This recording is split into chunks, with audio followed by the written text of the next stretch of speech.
Yo, what's going on, everyone? Welcome to another episode of Can I Kick It? Oh, you got nothing to say this time? Nah, I thought I'd leave it alone a little bit. Oh. I'm sorry for the awkward pause, everybody. I want everyone to know I seriously looked at you like waiting for it. Like there was an open door there. Yeah, I know. There was a door there. It was a little too open. Man. Wow, okay. Wow. I'm gonna let it breathe. I mean, that's 3 straight episodes of that. I'm gonna let it breathe for a little bit. It'll come back. I'm not gonna let you know when it's gonna come back though. Wow. So, outside of us having technical difficulties on our latest episode of Rod Underwood, which you should go back and listen to if you haven't, it's a really good episode. Trust me, like all our episodes. We have a very exciting one to do today that I think everyone's kind of been pushing us to do for a while, and she definitely deserves her flowers, as we always like to say on this podcast. Absolutely. Would you like to announce who it is, if they haven't already known? Yeah, podcast time? Mrs. Versatile herself, Crystal Dunn. Yes. Yo, ain't gonna lie, like, look at her, not only her story, but her path to NWSL. Of course, she went over to Europe, but, like, the women's national team? Yo, she will always have my respect. Me too. She will always have it. She will be my left back, no matter what. I'm now picturing a defense of Crystal Dunn and Wendy Renard, and I'm like, oh, please let this happen one day. One day for them to be at the same club. Oh, I need Leon or North Carolina Courage to be like, look. But see, that's the strange thing, though. We'll get to that. We'll get to that. But I don't know if she would play left back for another club because she doesn't play left back for the club she plays for now. I don't think she's ever played left back for a club consistently. Courage? Yeah, she has. She consistently has. I mean, I feel like left back is more so her U.S. national team. Yeah, that is true. I mean, like we said, she is this versatility. She can play anywhere. Anywhere. Anywhere. Where do you want to start off with her? Because we could literally start her high school career, which was I think than my high school career or yours. Yeah, or mine. We can start at college. We can start at her pro career. I think let's start at the beginning. Let's start with that high school career. All right, let's start off there. So, you want me to read off the list of honors that she won at high school? Yeah, let's start with the list of honors, and then... Oh, my God. All right. So, her list of honors at high school, she was Parade All-American of the Year, New York Player of the Year. What else? She was she got nominated for an ESPY. She was also part of the New York All-11 team. Her list goes long. She was so great at high school that she actually missed a year because she was training for the U17 World Cup team. Yes. How do you explain that to somebody? Like, oh yeah, man, I'm not playing this year because I got to go train with the US U17 team. Like, what? Like, that's, you gonna lie, like, that's legit. That's legit. That is. Because a lot of, especially nowadays, you would find a lot of U17 internationals are probably not playing for their schools. They're probably playing club. But, at the time where she was in high school, I mean, for her to miss, I think, most of or all of her senior year because of the U.S. It was her senior year or her junior year? Because I think she graduated 2009. Yeah, she graduated 2009. So, she graduated. So her junior year, you miss your junior year because I'm really about to show my age now because me and her graduated the same year, and now I'm thinking about like what did I do my junior year, and I was like, oh yeah, I was playing football and doing track and field, and that's it. Like I was on nobody's radar. I think the highest like college invitation I got was like from a D3 school in the middle of West Virginia. And like she's getting U17 like national team call-ups. Like, yo. Yeah. So now throughout her high school career at Southside High. And you also know why I love her? Because she's from New York. She's from New York. She's got that New York swag. Only losing 2 games in her entire high school career. Yeah. Only 2 games you lost. In 3 years of playing in high school, you only lose 2 games. look, so in high school also, I know we're giving a lot of praise her, but it's kind of building up to how great of a player she was because she's doing all of this from the forward position. Yeah. As a striker, as number 10, all of that. And so when you get into the back end of her career, not back end, but more to the peak of her career. To the more current end of her career. And you're seeing her as a left back, you're like, this person that was a New York Gatorade High School Player of the Year that scored 46 goals, gave 35 assists, is playing left back? Like, I mean, it also talks about the depth and the versatility of the U.S. Women's National Team, but it speaks so much more about her as a person. Yes. You know, especially being at a young age and what she had to do. And then, you know, she went to the Mecca. She went to the Mecca, baby. UNC. Yeah, she was a Tar Heel. She is definitely... And the thing is, with that career, with her college numbers, I should say, I mean... They're outstanding, man. They are outstanding. Like, hey, low-key, yo, it looked like video game type numbers. Like, she went to UNC where she played forward, mid, and defense. In 2012, she won the U20 Women's World Cup. But also, she won a national championship that year, the Honda Award, the Herman Trophy, which, for those who don't know, is like the Heisman Trophy for soccer. Yeah. And she was an ESPY finalist. Like, yo, it's almost to the point where it's, like, laughable. Like, she was... This is a FIFA player career mode type Playing numbers. Playing on beginner. Like, you're 16-year-olds and you're winning the Ballon d'Or. Like, that's what this is equivalent to. Like, and the thing was, she's not even at the peak of her powers yet. Yeah. She's just in college. No. Probably 18, 19, 20 years old. Just getting all of these accolades one after another. Yeah. And even while she was still in college, she made the U20 roster and whatnot. But then she made her international team debut against Scotland in February of 2013, where she made the All-Grade Cup roster. And it was weird because she played at left back. And I think that's where she gets the start of her from because she had to go against players like Alex Morgan and Megan Rapinoe and things like that. So I think Jill Ellis was already conditioning her for a position of weakness, which was like, hey, play this left back, kind of left wing kind of spot. Let's get you there. Let's see how you progress from there. Yeah.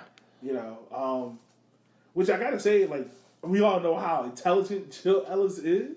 Yes. But, I mean... To foresee all of that and to see that in her.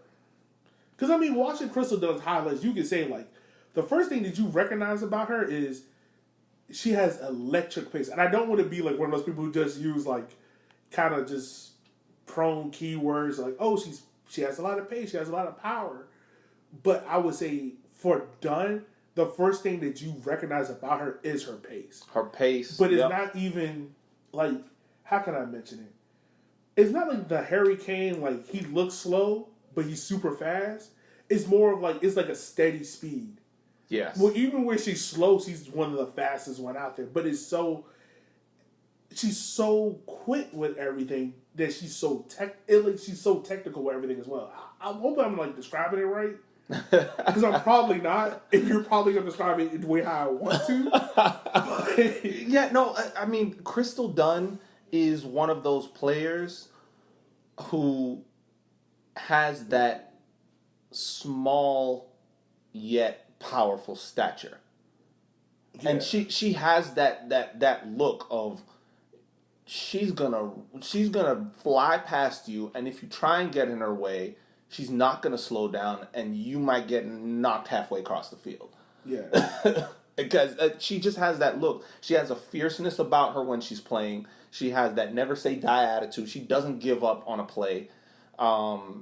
It's just watching her play. You see someone who is out there fighting tooth and nail for every ball, and she's not going to give you any rest, especially when she starts playing that left back position. Anyone who's playing right wing for the opposing team is like, great, I got to deal with this. Yeah. I'm not going to get anything done. No, absolutely not. Like, that's the day you look at her and be like, well, we tried. It's a good day, y'all. It's like, I'm gonna tuck inside and play like second striker so I don't have to deal with her. Yeah, exactly. Like, And I mean, I know we're jumping ahead now, but I think she really blossomed at the World Cup. Yes.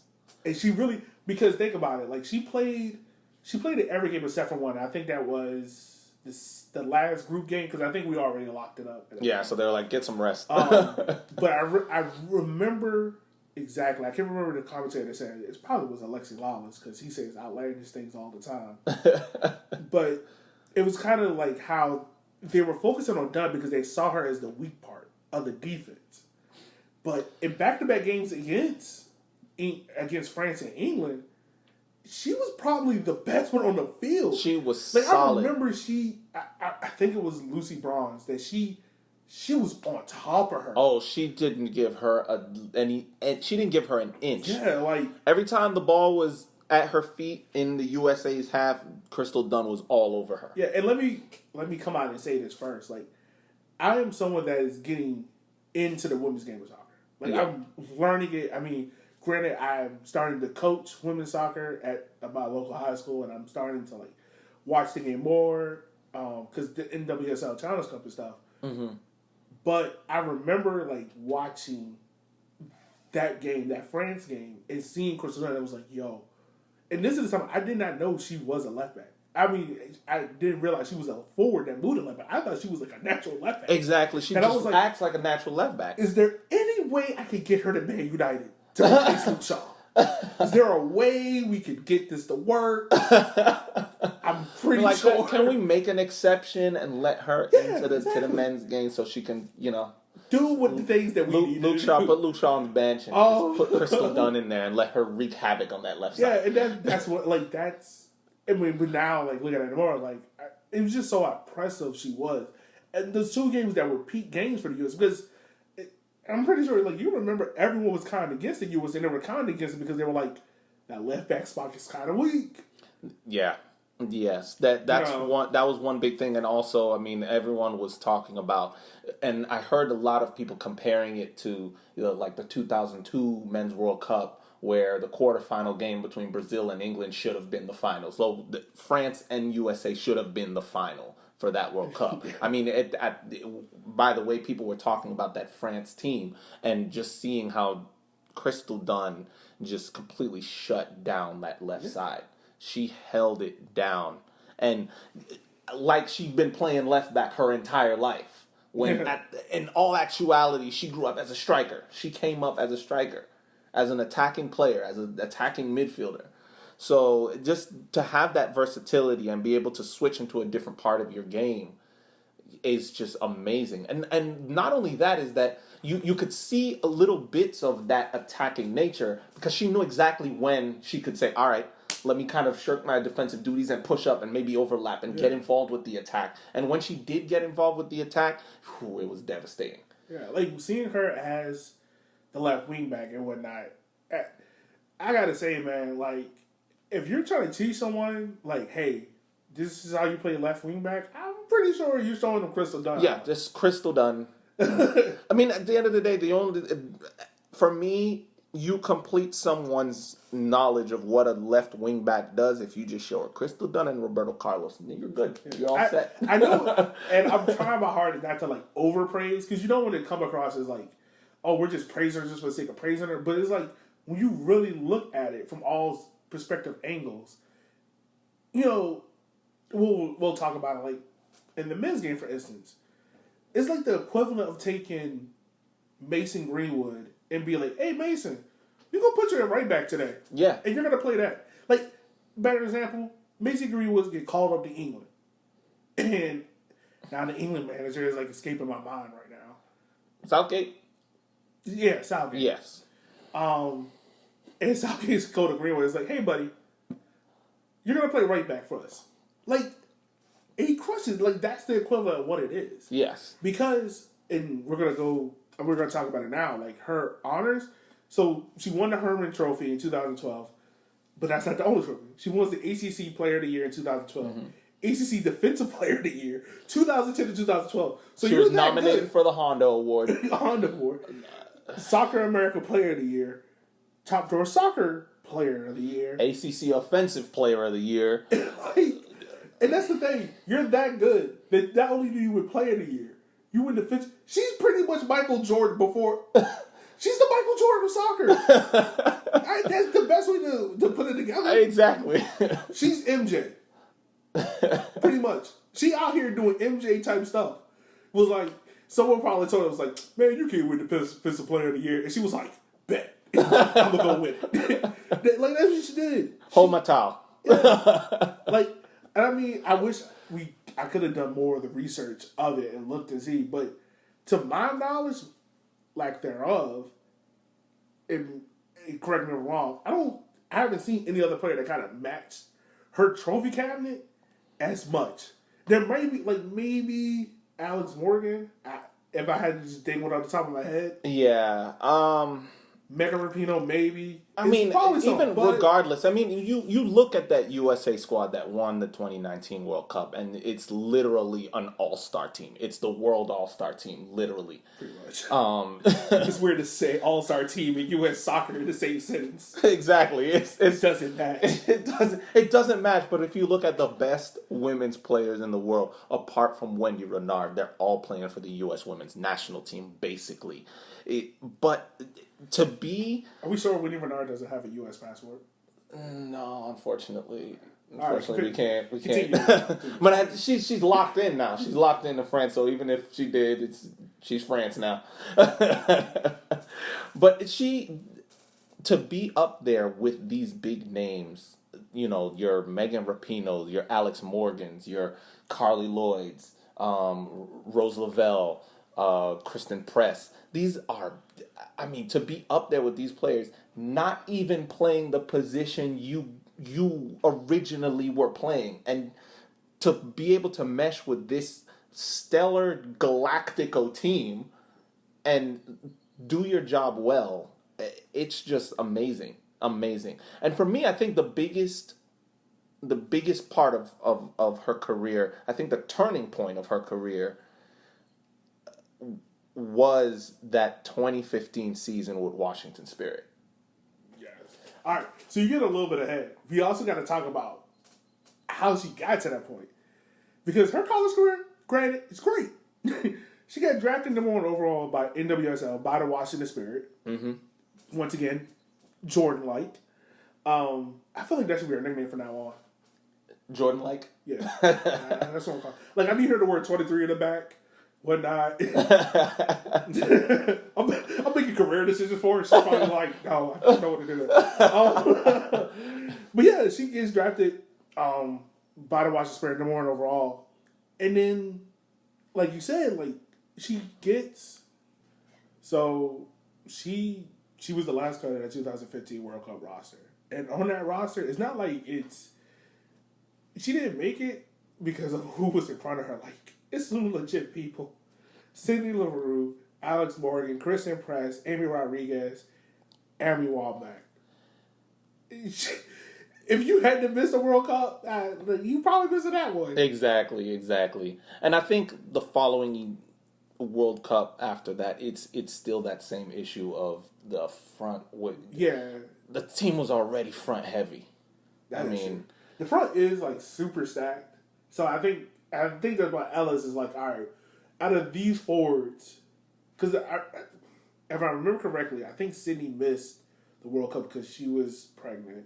Yeah. By the way, congrats to her. Yes. Having a child was a beautiful experience. I don't have one. You do. Yeah, it is. So I think Sydney misses out, and then Amy retired in 2018 from national team duty. So you're only left with really Morgan, Press, and Carly Lloyd, and maybe one more in there. Megan Rapinoe as well, but classify her more as a midfielder. Yeah, but as well as Tobin Heath. They're more so wing midfielders, but under Jill Ellis in 2019, they kind of pushed up a little more, which kind of, again, filled some of those attacking spots again. Yeah, and I think with Dunn, Ellis was able to look at her and be like, all right, she's more versatile. I can put her out on the wing. I can drop her back more in the defense, and I know she'll do a great job for me. But it's so weird because you're talking about someone that was just... So, you mentioned as well, we watched, what's it called? The YouTube video. The Journey. I wanted to cry. Yes. I mean, you could tell that thinking back and remembering that moment, that Crystal Dunn was devastated when she got cut. I mean, and I can imagine you putting in all that work and lasting as long as you did in the conversation of the U.S. Women's team, and then at the last straw you get cut. That's devastating. Yeah. But the thing that, for me, that marked her as a great is how she responded to that. Now, of course, that'll devastate anybody, but how she responded to that was, she goes into the following season at Washington Spirit and wins the Golden Boot and the MVP. Say it again. She Jordan Light. Because she was like, oh, you gonna cut me? Everybody getting these hands. Everybody caught hands, dog. Like, that 2015? 2015. She wins, what, NWSL MVP. The Golden Boot. At the age of 23. And Best 11. Yeah. It's all at the end of the same season after getting cut from the women's team. That sends a clear message that she bought that life. Exactly. She bought that life. Somebody messed up. That's basically what that message says. Someone messed up. And it wasn't me. Yeah, and the thing was, like, her coach at the time, the Spurs coach, Mark Persons, he kind of talks about it in an article that we found about how him and Dunn had the conversation about, you kind of you're at this crossroads in your career. Yes. You can be that player that gets hung up on, you didn't make this team, and you can just stay stagnant. You can be a good player. Yes. You can be that fourth forward that never plays the World Cup. Or do you want to be that elite player that knows how to play multiple positions and is elite at all these positions, and then you indispensable player. And then you are one of the first things written into the starting 11. And I think Dunn in that moment, she takes that route because, we heard the saying all the time, it's a lot of people that are good at a lot of things, but you're not great at one particular thing. Mm-hmm. Dunn literally blows that analogy out the window. Exactly. She's great at a lot of things. She excels at every position. And it's funny because when you look at her player profile on the women's national team, the words are versatile and ruthless. Crystal Dunn excels in virtually every position on the field. So that's basically it right there. She is the perfect teammate. And it's funny that we talk about her now when our first episode was about DeMarcus Beasley and him being similar in terms of that versatility. I want you to know I'm laughing because I was thinking about that same analogy in my head. I want you to know I'm laughing about that. But I mean, that it goes to show a certain reoccurring theme here with a lot of these American black players, that sense of feeling that I need to be able to cover all bases in order to be noticed. Yeah. It's unfortunate, but at the end of the day, that makes her shine even more because she's the perfect teammate. To be honest with you, you can literally plug her into any team because wherever you need a situation handled, she can handle it. She's like the James Milner. She will just go, can you go and play right back? All right, I got you, coach. Can you play up top next game? Yep, I got you there right there. Yeah. So it's really amazing to see how she can handle all of those positions and play them flawlessly almost. Pretty much. And I would say this too. We'll get back to her club career, but her national team career, I think, is the true gem of hers. It wasn't like when she got cut from the 2015 World Cup, it was pretty much like it. Like we said, like Jill Ellis, I think, kind of took her on as a project. Mm-hmm. So she played in that victory tour in 2015. Yes.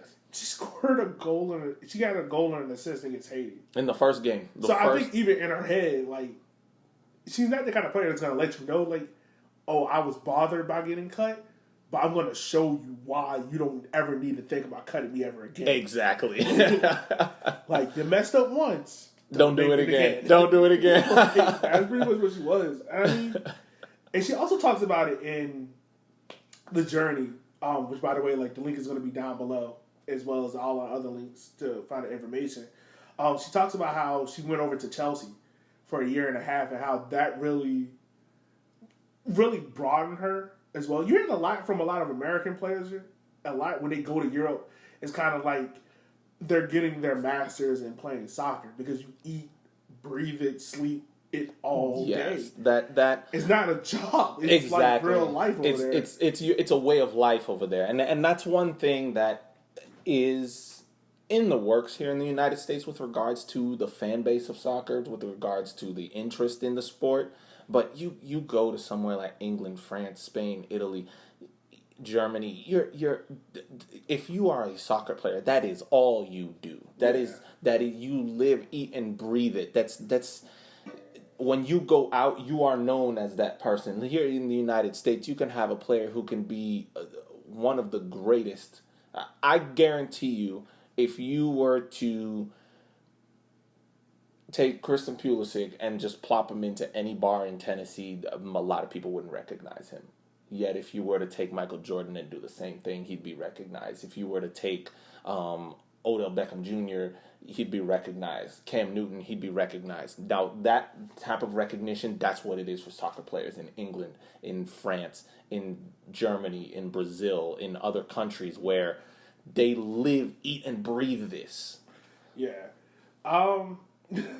I would love to see that experiment, honestly. Chris will listen to the bar. Be like, hey, this is Chris. Do you know him? No. Can you pass the mom test? That's it. But yeah, I said Tennessee because you probably get the question. Can he pass a football? Stop, please, for the love of God, please. Any Nashville supporters that listen to this podcast, please direct all angry tweets. Oh, I said Tennessee, not necessarily Nashville. To Washington. Every state has their exception, you know that. Oh my God.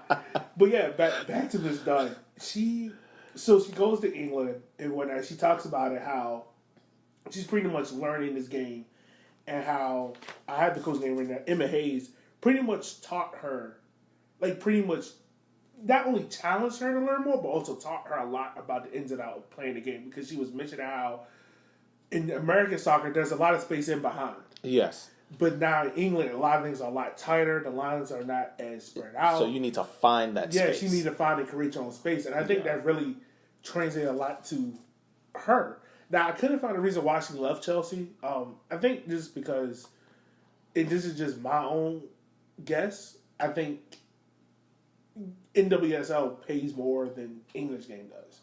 Yes. And plus, if you're a women's national team player, you're probably going to get paid more from NWSL than you would in England. Yes. My guess. So when she actually goes back, she gets traded for 2 players when she comes back. And she goes to North Carolina Courage. For those who don't know, North Carolina Courage is pretty much like Real Madrid on steroids. Yeah, it is. It is. They win. Every season is a formality. They will win. Yeah, or like the women's national team 2.0. Exactly. Pretty much from my understanding of NWSL. Like, yeah, they win. But she goes there, and it's weird because at that time period, she's playing left back for the women's national team, but she's playing attacking mid for the North Carolina Courage. Yes. And it's not like she's doing bad. Like, so far in North Carolina Courage, she's been back in the States. In 91 appearances, she has 24 goals and 16 assists. Like, she's doing pretty well. And a couple of championships to boot as well. You know, so, yeah, she's good. She's very good. And going back to the World Cup, so going back to her national team career, she's been part of the team pretty much on set from 2015 to 2019. It kind of started off slow. Like, she was making teams, but she wasn't really making appearances, like in the Afghan Cup. Mm-hmm. She didn't really make an appearance. I think the CONCACAF Women's Olympic qualifiers, she started making her appearances and whatnot. But 2019, man, she skyrocketed. She came on. She hit a whole nother level. She burst on the scene heavy in 2019. And I'm so happy for her. Because honestly, man, it's so, like, you can see, like, she is someone that, like, she had to earn it.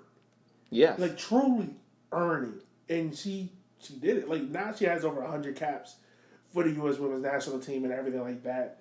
I think she's about to hit 100 caps for the North Carolina Courage now. But I think the real story of her career is just, one, she's Miss Versatility. And from now on, I will call her Jordan Like. That would be her nickname for me. Crystal Jordan Like Dunn. And the fact that she pretty much just overcame everything. Like, and granted, she's not one of the first names you're going to talk about for the women's national team. She's not. But I can make the case that she should be. She should be. Probably is. If you take Alex Morgan out of the team and maybe Rose Lavelle, Crystal Dunn is probably the most important person for that U.S. Women's National Team. I can make that argument. You can make that argument.